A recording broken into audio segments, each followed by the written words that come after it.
Oh yeah, all right. Then I'm gonna sell dollar yen right now as we Okay. speak. Hang on, let me just do this. But we're gonna do this in a very. You can take a look at my screen here. Um, we're gonna put this take profit. Gonna just make. I think it's 200. We're gonna use ticks over here, right? So 200. Let's see if we can sell it.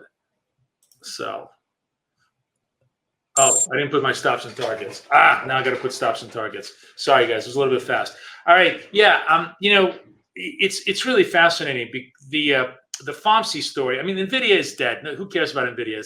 What's moving now is currencies, oil, all the good stuff. And the reason why is because I mean, it's shocking at how lackadaisical the Fed is. We are literally at like all-time highs on the equities.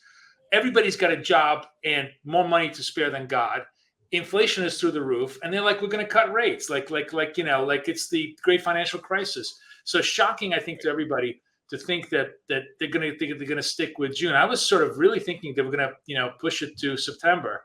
Now Jerome is talking, and he's very, very circumspect. He obviously doesn't want to tip his hat, but like the dot plot did not move, and that was a key thing. I said the key thing in front of the FOMC was going to be the dot plot. If any of the other governors were going to basically, do this, so the fact that they did not, the fact that they're just sticking to the fact that they are going to cut rates in June, is very dovish.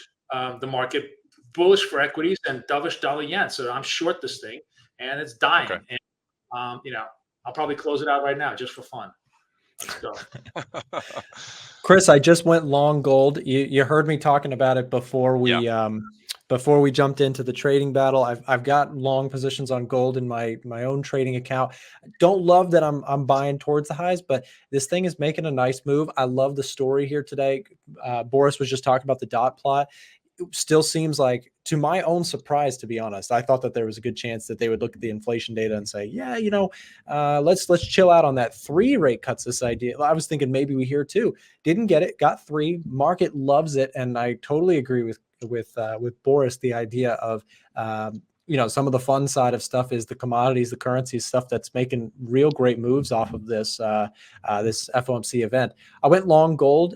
If you guys can see my screen here, I just entered the position, stop below the low here, and we're in the trade.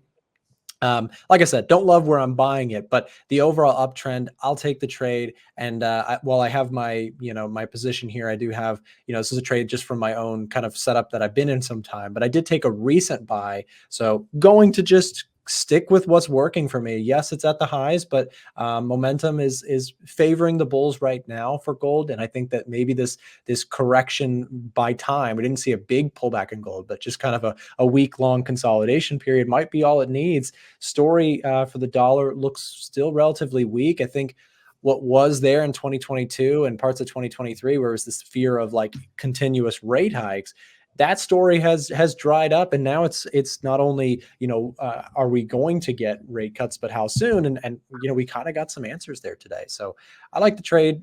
Longer term, I think gold has room to the upside. We'll see if I'm right. I like it. I am closing out a couple other positions on the SPY. Let me see if I can get this one done. Just less for me to worry about. More focus on you guys. Getting filled here, hopefully at 370 for another $1 credit. I'll let that pend. Sitting here at all, 519 fresh highs in the SPY. Qs, I just got that SPY closed out for another $1. Good. So let me ask you guys a question. SPY compared to the Qs, compared to the DIA. Boris, make some sense of the major indexes, the Russell. You think this is dovish from the Fed? You think this is bullish on stocks? Now, let me ask you this. How are we going to continue to head higher without having a pullback? I mean, I thought the catalyst would be, look, there's going to be some profit taking. The Fed's going to talk it down. That's not happening. I mean, the way it works is it's always like, we get the initial knee-jerk reaction today. We're going to get a correction tomorrow, probably. It's always that way. Generally, honestly, I've actually seen lots of studies of the FOMC day. The 1 week from now, it's a 1% move either way. It's not like this is not definitive one way or the other. There'll be other much more important factors. Really, the single most important factor will be how strong the inflationary pressures are, how strong the consumer is going forward the next 2 or 3 months, and whether the companies are going to be able to continue to pass on prices and basically maintain their margins or keep their margins. Because really, the stock market is running on earnings story right now. It's as long as they're maintaining their earnings really at just an extraordinarily strong pace. You know, companies right now are kind of in the absolute golden age of profit taking because they have the power of AI and computer automation to just shave their costs down to a bone, while at the same time raising their prices optimally. You know, I mean, I think the single most interesting story of the last 2 weeks was the fact that Wendy's was thinking of going on, surge pricing, which just, I don't know if you guys have heard this story. Yeah, I saw that garbage. They're going to charge you more because you want to eat during lunch and dinner? Well, so here's the thing that, everybody hates that story because nobody, everybody comes to a restaurant, they expect to pay what they pay.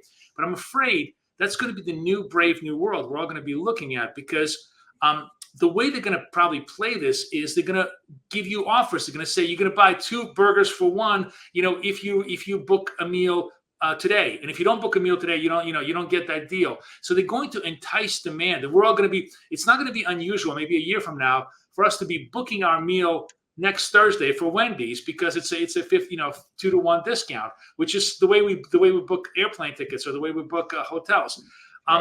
Consumer behavior is really going to be manipulated to an incredible extent, and that's, I think, going to obviously help company profit, profit factors, and that's going to, I think, continue to really be the underlying bid for the market right now. So, in the near term, we're absolutely overbought.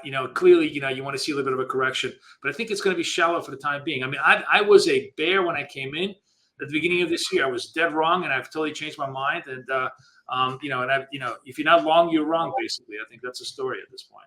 Yeah.